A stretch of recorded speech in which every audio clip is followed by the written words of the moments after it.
What is going on in the state of hip hop? Do you know that Young Thug is out here doing tweet and deletes, calling Kid Cudi, a boy that ain't never been in the streets, a rat?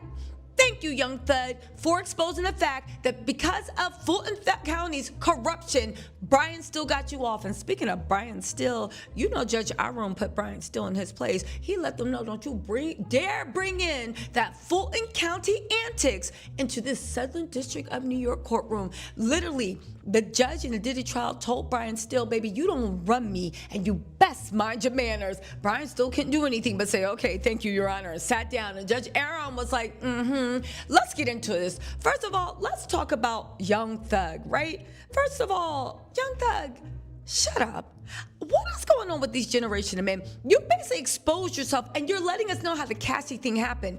Y'all got ish to say about Diddy. You don't got itch to say about the way he treats women. You don't got itch to say about the way he treats men. That's cool. But somebody gets up on a federal stand and actually tries to clean up the community and get a predator off these streets that are affecting women and men of all races, and you calling him a rat? So let me just break a few things down before we get into the way Brian Still and Judge Aaron, Diddy's judge, was like, don't bring that Southern mess into this Northeast courtroom. First of all, let's just break it down. These people talking about don't snitch, don't snitch, don't snitch. You realize that back in the day, when people said don't snitch, and I'm talking about back in the day when you couldn't even trust the white police officers or sheriffs because of racism, you realize we cleaned our own communities, right? You realize that if somebody was doing something, we had our own enforcers that would come in and hand out justice that was fair, but also kept the community safe.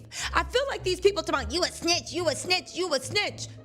It's like, you're a snitch. And people sound like, let me slow down. Your job as a thug is to protect the community, right? It's to protect the community. That's what thugs and all this street guys, that's what they used to be back in the day when they had honor. I'm talking about back in the day when they was wearing zoot suits and hats. The fact that you think that y'all do not have any responsibility to make our communities better, safer, give back, police the predators. And the fact that you think that if somebody is a predator, they should be able to run free. But if anybody does anything to correct it, which won't be you because y'all never do it because y'all don't snitch, then you posting that somebody is a snitch, trying to shame humanity.